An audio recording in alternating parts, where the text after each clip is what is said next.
Welcome to the Knowing Show. I am your host, Christene Marie. I was reminded tonight about why we do the show. And I was reminded as I was having dinner with two wonderful ladies, and I was sharing with them how much my opinions and perspective have changed over the years as I've come to really start to learn for myself versus regurgitating what other people have told me. And what I mean specifically in this situation was specifically as it pertains to some real religious beliefs that I grew up holding near and dear to me that I believed for so much of my life. And the thing is that it's not just religious beliefs that we regurgitate, that we just have remembered and retained, that we have built our life upon. It's beliefs around the intellect and beliefs about our body and beliefs around ourselves and beliefs around other people, the way the world functions and orients. And so much of the way that we live is merely a reflection of what we experienced as children in childhood, or maybe it's a reflection of what was modeled for us. And so I was reminded tonight freshly of why we do the Knowing Show, and it's to get to the point where we are the ones in the driver's seat of our lives, where we're the ones really truly making the decisions with intention around our careers, around even our own belief systems, around the way that we love people, the way that we show up, so that we move from operating on autopilot, where it's just default. We just do these things out of habit, out of patterning and programming, but rather it's I am choosing to live this way. And y'all, it's like a waking up process. When we start to live with intention, it's like all of a sudden the things that were once black and white are filled with color because now there's a choice.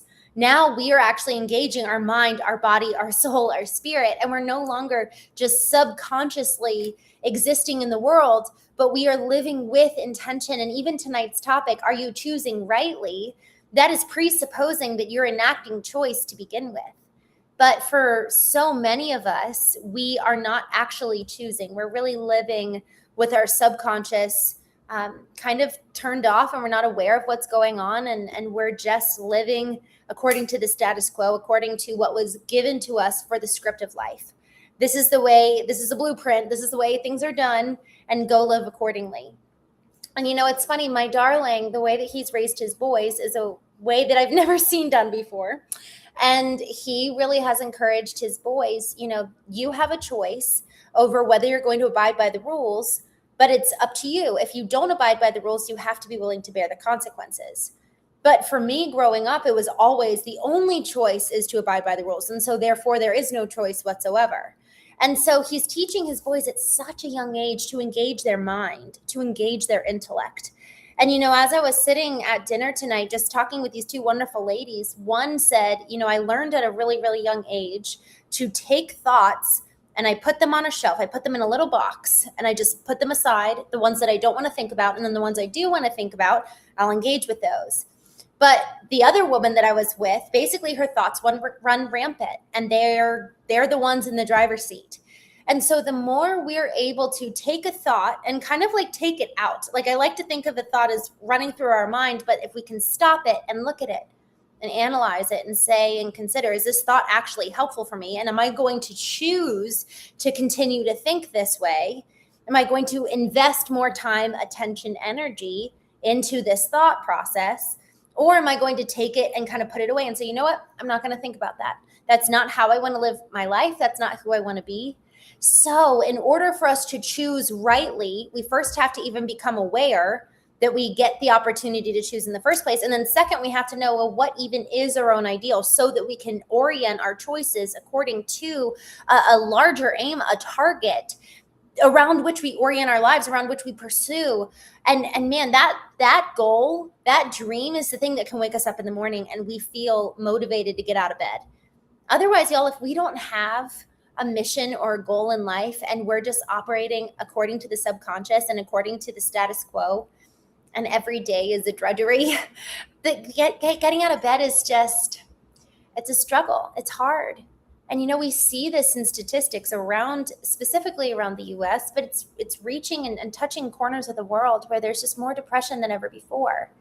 Because for so long as we're not aware of a target or a vision or a dream for ourselves and we haven't intentionally created it, man, there really is a struggle for meaning. It's a struggle that this is where Viktor Frankl's book, he was a prisoner in the concentration camp in Germany.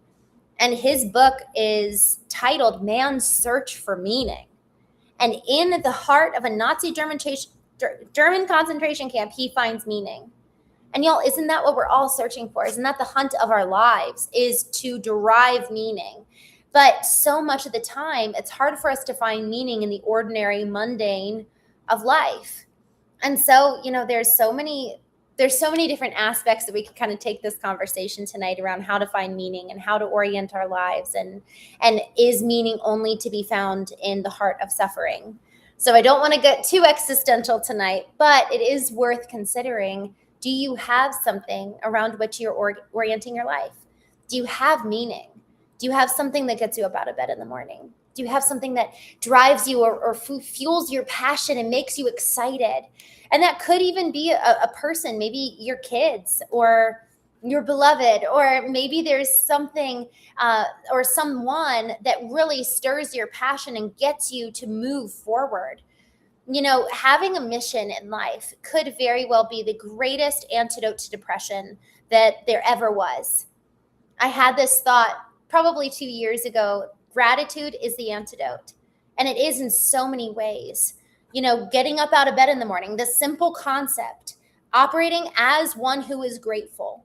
Man, the second we open our eyes and we start focusing on something to be grateful for, we will surely find it. But if we're also, the flip side is true, if we're looking for something to be complaining over, or we're focusing on how tired we feel, we'll find that too. Someone was on the show the other day, and she said she was listening to a Tony Robbins tape.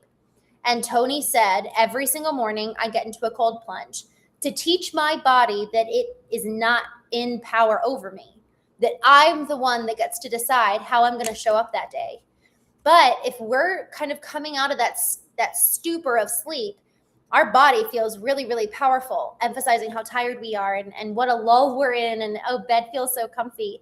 But if we have something different to turn our attention towards, it's like that mind or that thought that's crossing our mind that's really negative or really focused on resentment or anger. And instead, we say, I'm not going to think this thought, but I am going to think this one. We cannot ever just simply do away with something, whether it's a thought or a decision or maybe an old program or a bad habit. We have to put something new in its place. So this question of, are you choosing rightly? It's, again, first being aware that we are making a choice every single day. Every single decision is an active choice toward or away from an ideal. So we have to be aware that we're choosing. And second, choosing rightly. Well, do we even know what is our own definition of what right means? I was talking to these two women tonight, and I said that growing up, the entire way of being was oriented around this like system in place that was the church that I grew up in. It was, this is how you should walk and talk and look and dress, and this is who you should be. Here's this model. Everybody be like this person. And for so far as you were different, you didn't belong. You were probably ostracized. For me in high school, it was you didn't get the part in the play. If you didn't match the profile and the persona, then you didn't measure up. And so there was a loneliness associated with not following the rules and following the model that was given us. Y'all, the same is true today. If we do not, with intention, set a new model for our own selves, we are subconsciously going to be putting someone else's standard in place that we're striving for until we intentionally create our new model. And maybe our new model is a conglomerate of all the different things that we've witnessed and experienced throughout our lives. We take a little bit of this over here and a little bit of that over there, and we decide to craft this kind of icon in the structure of this ideal. Who do you want to be? And when we identify who we want to be, now we have a target, now we have an aim. So that when we are waking up in the morning, half subconscious, we have an alternative. Oh, I'm not going to sleep in. I'm going to go strive to be that person and walk in the fullness of who I know I can be, my own ideal that I've crafted, that I've created. Because living according to someone else's ideal will never sustain us. At the end of the day, it may motivate us for some time, but it's not going to be the thing that really moves us forward. Having a dream, having a vision. I go back to Martin Luther King Jr.'s words, I have a dream. And really having a dream for our lives of who we can be and how we can live and the difference we can make and the impact.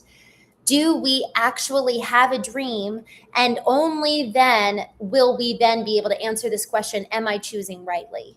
Because otherwise, it's someone else's standard that we're measuring ourselves against. We are fundamentally operating against society, culture, maybe even our colleague or our competitors' standard of how they're operating in the world, and then we're measuring ourselves against them, rather than really considering, what are my unique giftings and my own unique call? Why am I here? And then answering that question. And then by proxy, answering this question, am I choosing rightly?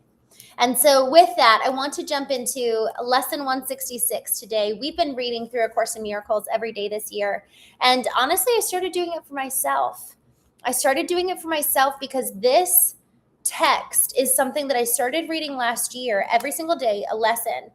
And it really was kind of like reworking and rewiring old patterns of thinking, where even tonight I was on my way home and my darling and I were talking about something that was pretty sad, some pretty sad news that we heard. And we were just reminding ourselves of what was greater and more true than here in this moment, here in this physical world, reminding ourselves that, at the end of the day, there is something beyond this moment in time. And so where it says, are you choosing correctly? This question leading our conversations tonight, am I choosing correctly based on the truth? But we have to know the truth in order to then choose correctly. We have to have an ideal to choose an alternative. So it's not enough to say, I don't want to think this way. I don't want to operate according to this old program. I want to be different. That's not enough. We have to set something new in its stead, whether it's a new narrative, a new program, a new target. There is no way that we can see sustainable change in our lives unless we recognize where we're starting from and have an ideal for where we're moving towards.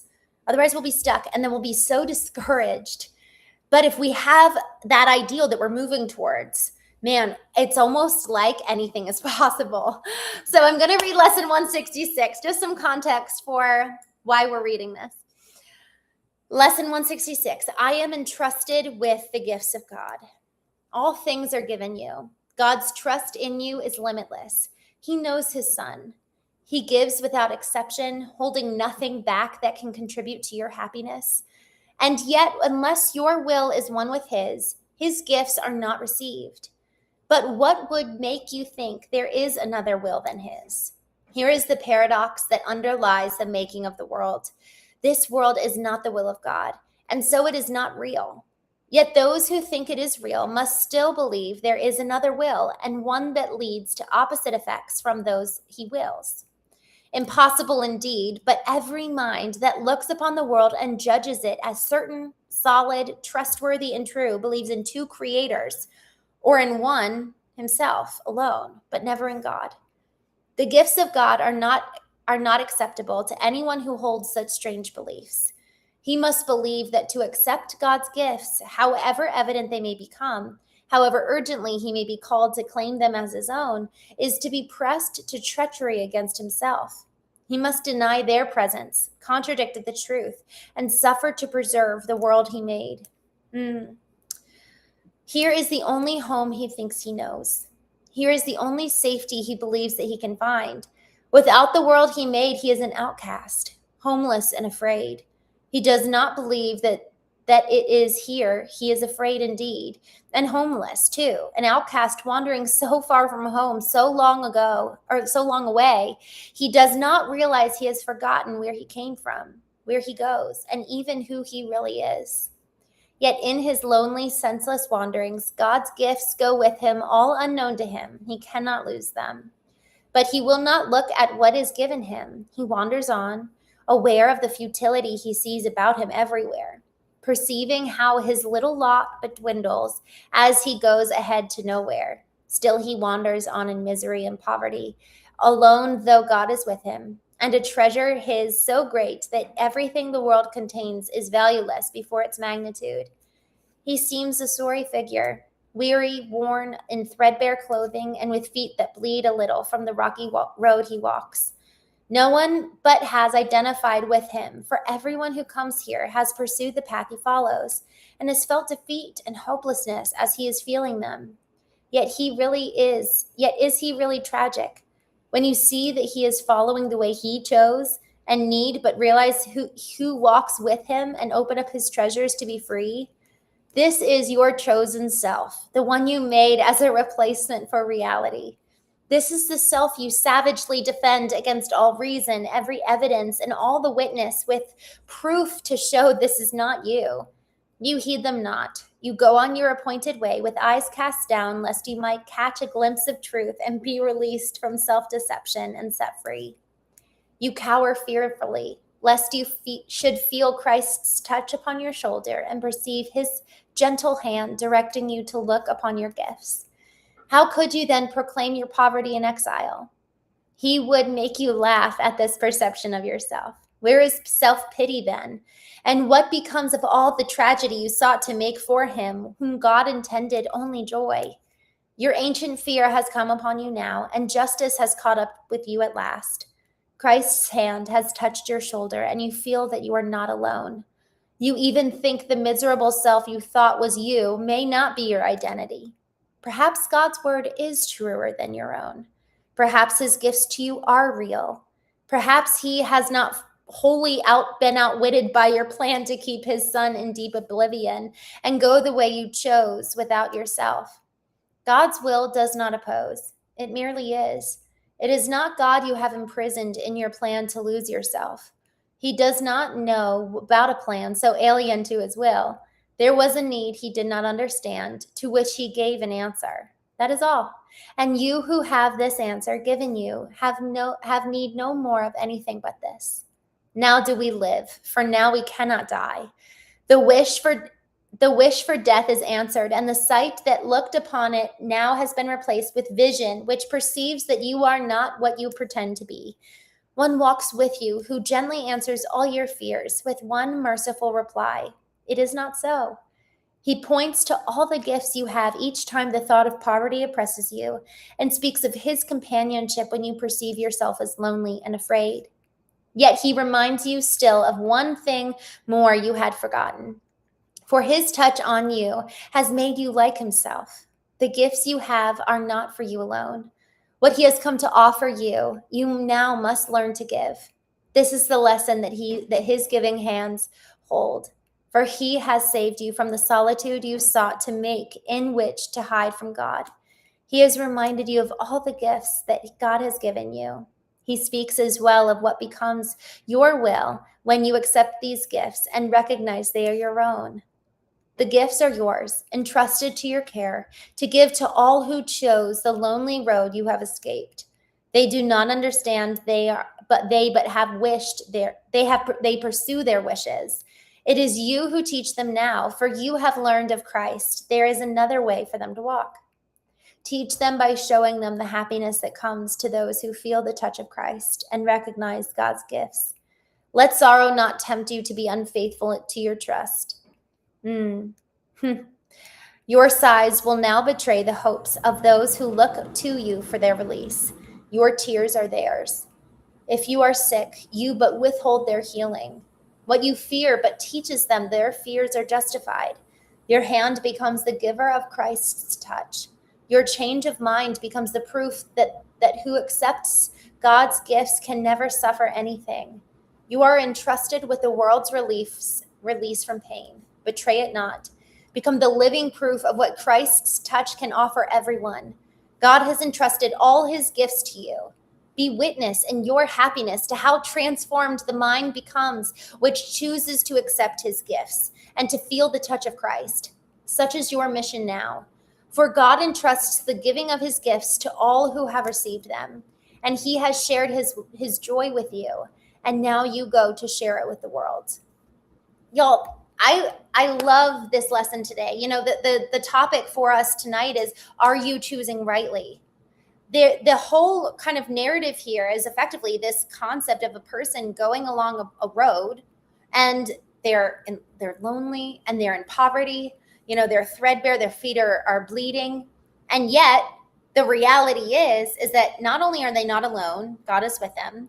Not only are they not in poverty, but there's these endless treasures that God is like, hey, this is your inheritance. This is yours. You've got love and joy and peace, patience, kindness, goodness, faithfulness, gentleness, self-control, all these beautiful gifts, like a wealth of internal richness that is yours and mine anytime we so choose. And so there's this dual reality that we get to choose. Are we going to exist in the reality of this physical world and look about us and focus on the things that are negative? It's like we were talking about earlier. If we don't have a different aim, it is not enough to just say, well, I'm not going to focus on this old way of being. We have to have something new in its place. So it's not enough for us to just say, well, I'm just not going to exist in loneliness anymore. We have to choose an alternative to that loneliness. It's not enough to just be trying to be neutral. One of the core lessons of this, I guess you could say, book study, there's been two actually that I want to touch on. One, there is no neutral thought. Every single thought we think bears life or bears death. And there's nothing neutral or in the middle of those. Either it's life-giving or takes away life from us. And the second thing that I want to touch on is this concept that we either look through the lens of Christ, or so often we're looking through the lens of the past, where they're looking at the world the way God sees us, or it's kind of one of fear. And so much of the time I know, and I can tell when I'm in kind of that lens of, I'm looking at the world through a lens of fear, because then I show up to the people around me accordingly. I show up to my job and to my employees and to my clients where I just have a little bit of anxiety or a little bit of fear or a little bit of anger. There's just something's kind of off because I'm looking at the business or I'm looking at the situation through a lens of fear versus a lens of love. We talk about this a lot on the show. We might very well have the exact same action.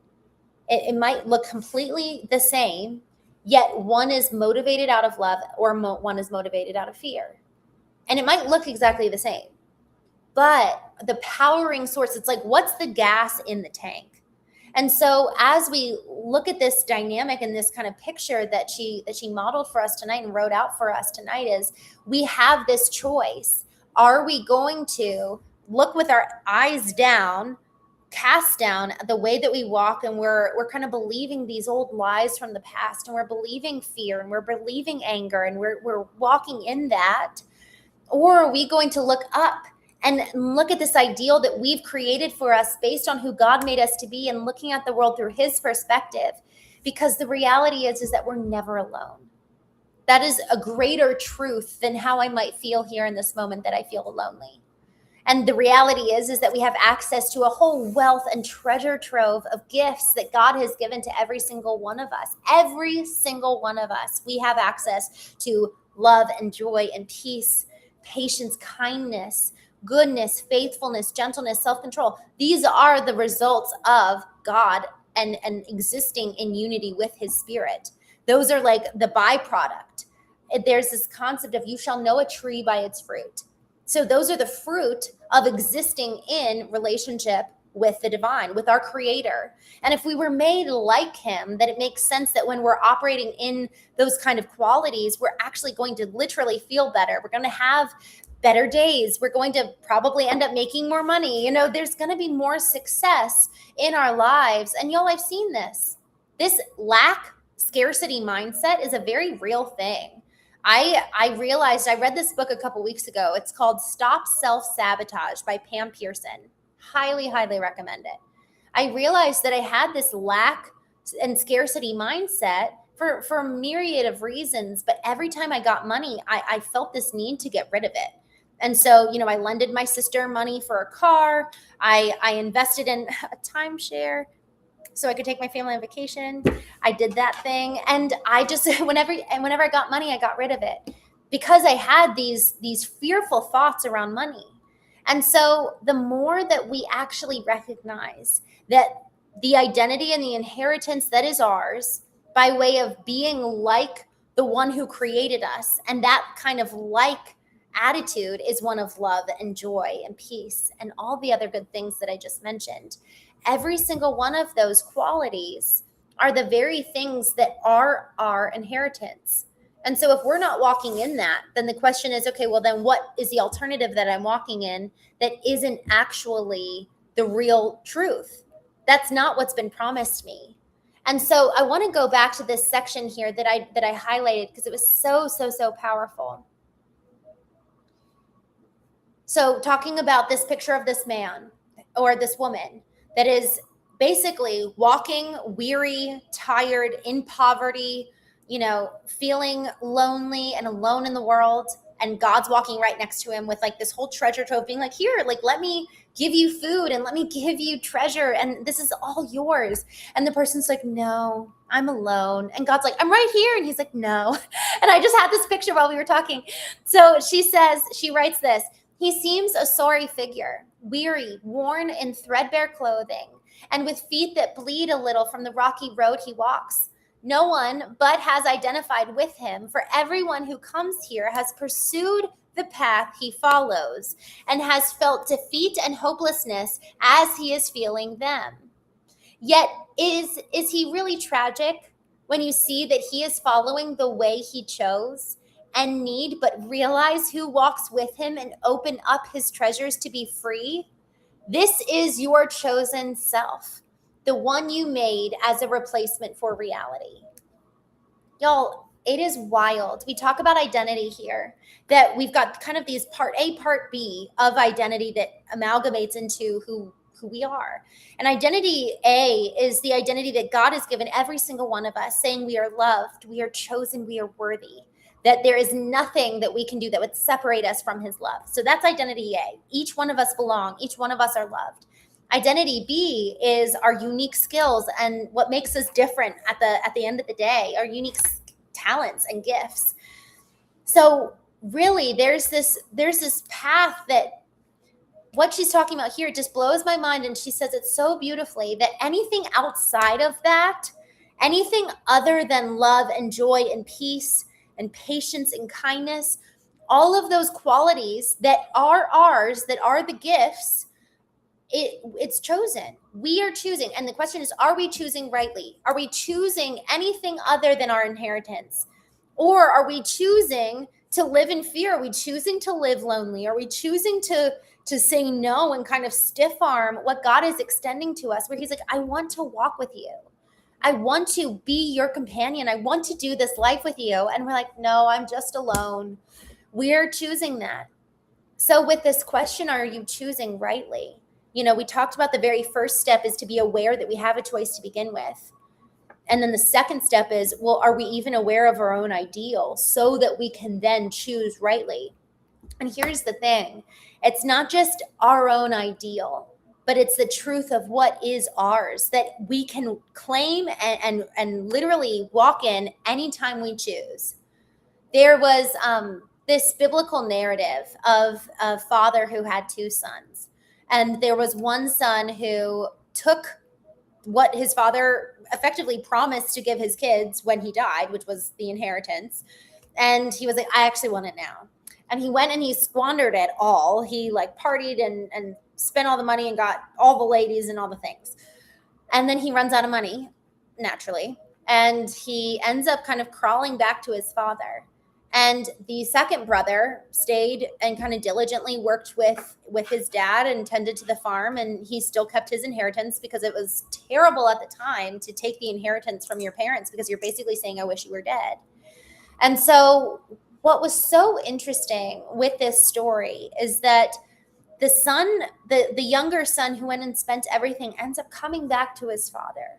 And he does end up choosing rightly, even after all that time. But he realized how he was living was not actually, the real inheritance was actually kinship and relationship with the father. And he realized that at the end of the day, that was it. He spent all this money, but then he realizes, oh my gosh, relationship is actually the thing. And he goes and he chooses rightly and chooses relationship with the father. And what's so interesting is that the older brother who did it the right way and did all things by all intents and purposes, he did it the right way. And yet when his brother comes back, he decides to actually get angry at the father and then not go inside. So he actually rejects his father's presence. And so it was interesting how the younger brother, in all physical realms of assessment and metrics of qualifying whether somebody is doing the right thing, he failed miserably. Yet at the end of the day, he had a heart change and he realized that the relationship is the inheritance. And then his brother, by all intents and purposes from the external, did the right thing. He actually ended up rejecting relationship with his father. And y'all, when we start to realize that the internal state of our soul is really where our inheritance lies, and that we get to choose rightly no matter what is going on in the physical world, that's where this book, Man's Search for Meaning, that is the title by Viktor Frankl, written in a German concentration camp. He could effectively find meaning in the most darkest spot of hell in the universe. And he found meaning in that place. And so too can we. And it's all predicated on our choice. And so with that, I'm going to jump over here in the chat. Mark, I'm so glad to see you. Sanby, good to see you. Thank you for joining. Just scrolling down. Molly, hello.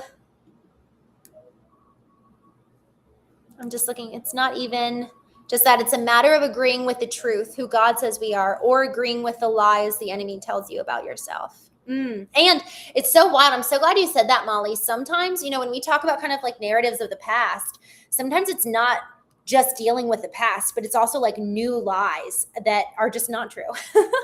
It's such a good point. I'm so glad you said that. Andrew, hello. Are we trusting God? Are we going through his guidelines, not our understanding, but his understanding? One Cup, hello. Gray, me, Churchill, hello. So what comes out of the mouth comes out of the heart. I love this. Molly says, so basically our identity is chosen by us. We can submit to the qualities of the flesh or the qualities of the spirit. Y'all, I believe that we get to choose so much. And when you look back over just different examples, so many stories throughout history of it comes down to choice at the end of the day. And I've experienced this for myself, and I'm sure you have too, where it's like, this is why I just like this concept of when you wake up, what is the first thing you choose? And I've been starting to just kind of build a habit of immediately expressing gratitude when I wake up, because it immediately orients my heart. It is, y'all, it's an orientation of the mind. We talk on the Knowing Show about the 4 intelligences of the human being: the intellectual intelligence, the IQ, the emotional intelligence, the spiritual intelligence, and the physical intelligence. It is so critical that you and I are at the helm of the ship of our entire being, because what comes out of our mouths, there's actually this concept of like what the words that we speak are like the rudder to the boat. And so we can have all the best intentions, we can have all the best desires, but if our words and our actions are not in sync and lined up, man, sometimes it just starts with what comes out of our mouth. Are we going to speak truth? Are we going to speak out gratitude? Are we going to speak out that which we strive to become, even if we're not feeling that way? It was interesting, there were many studies done in this regard, but like if you choose to smile, even if you're not happy, your brain actually responds to the smile that it sees in the mirror, and it actually starts sending those endorphins. And so it's so fascinating. Our bodies truly are in submission to you and me. So the question is, well, what do we want? How are we going to start kind of catching ourselves and aligning ourselves with this target and this ideal of who do we want to be, and what is true? What is more true than how I'm feeling right now? What's more true than even just this physical world? Comic Flick Fusion, hello. I'm so glad you're here. I've missed you, my friend. Good to see you. User, hello. Billy, Andy, hello. Asane, thanks for joining in. I'm going to scroll down. Kevin James. Oh, thank you. I'm so glad you're here. X8, hello. Moonfall, hello. Good to see you. Stephen. Do you see what we call heaven and hell, an extension of our current state? Man, what was,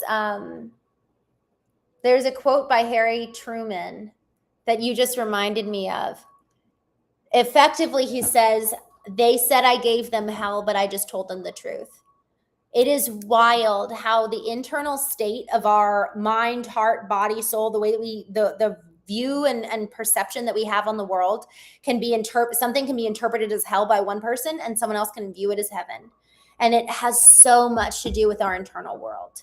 So yes, I think our perception has so much to do with our interpretation of most everything around us. And therefore, we have the power to choose to make something a heaven or a hell.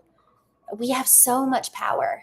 We have so much power. That's why it's titled, are we choosing rightly? Are we even aware that our power lies in choice? This is why I love the book Viktor Frankl. He talks about it in Man's Search for Meaning, because he was in the pit of physical hell, and yet he was able to somehow create an eternal respite within, where he was able to create this haven of rest literally inside of his soul. And he was able to experience and find meaning in the depth of what most people would just quit. And he says in his book, so many people, the ones who died were the ones who were unable to choose life and choose meaning from an internal state. So effectively, those who died were the ones who quit internally.